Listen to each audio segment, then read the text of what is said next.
Limitations of e-commerce or e-business. E-commerce व्यवसाय की सीमाएं.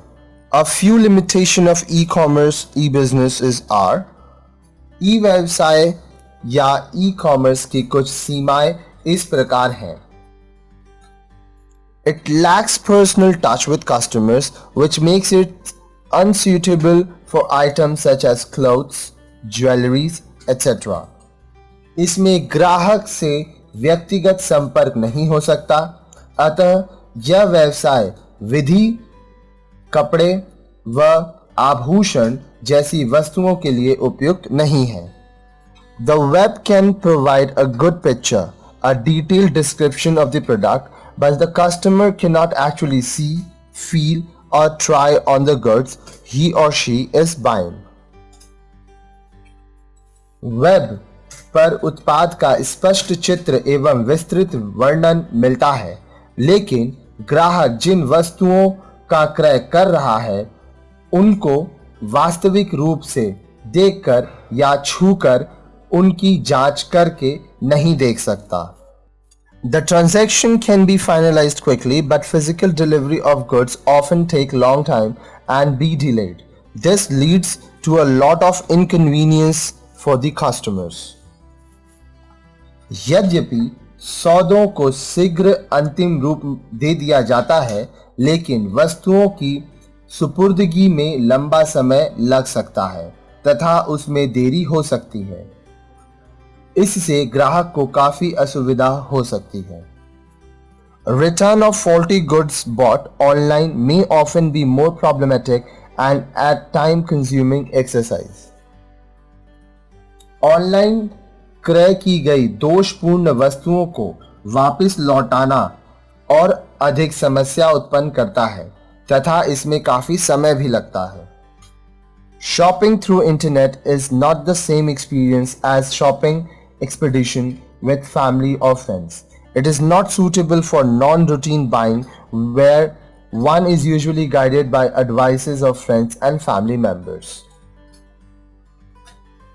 इंटरनेट के माध्यम से खरीदारी से वह सुख प्राप्त नहीं होता है जो अपने परिवार अथवा मित्र के साथ खरीदारी करने में प्राप्त होता है.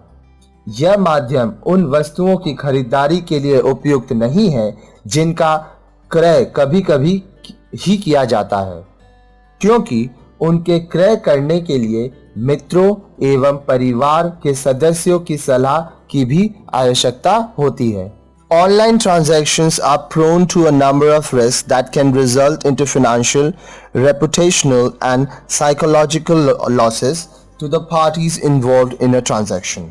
The risks relate to the transaction, default in order taking, default in delivery, default in payment, data storage and transmission, and privacy. Moreover, the privacy of personal details and security of financial transactions are a concern for many users.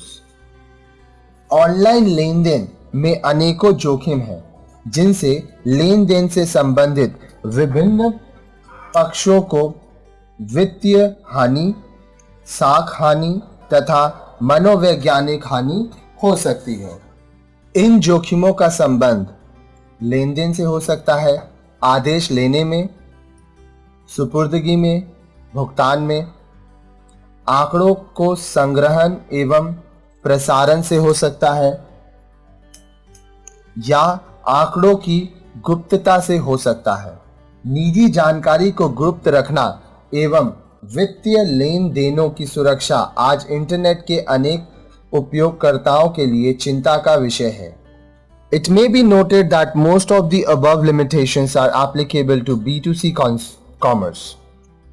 As for the business buying, that is B2B e-commerce, these limitations have little relevance as both the parties are sufficiently knowledgeable, resourceful and well informed, and transact regularly with each other.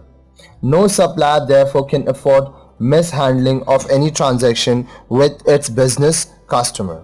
However, there are some challenges which will have to be overcome.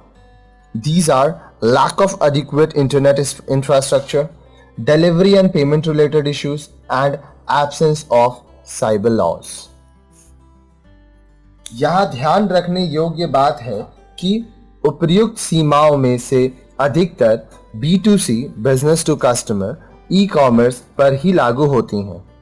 जहां तक व्यावसायिक क्रय अर्थात B2B business to business e commerce का प्रश्न है, इन सीमाओं का कोई अधिक महत्व नहीं है, क्योंकि दोनों ही पक्षों के पास पर्याप्त ज्ञान है, संसाधन है एवं पूर्ण जानकारी है तथा वे एक दूसरे से नियमित रूप से लेन देन करते रहते हैं।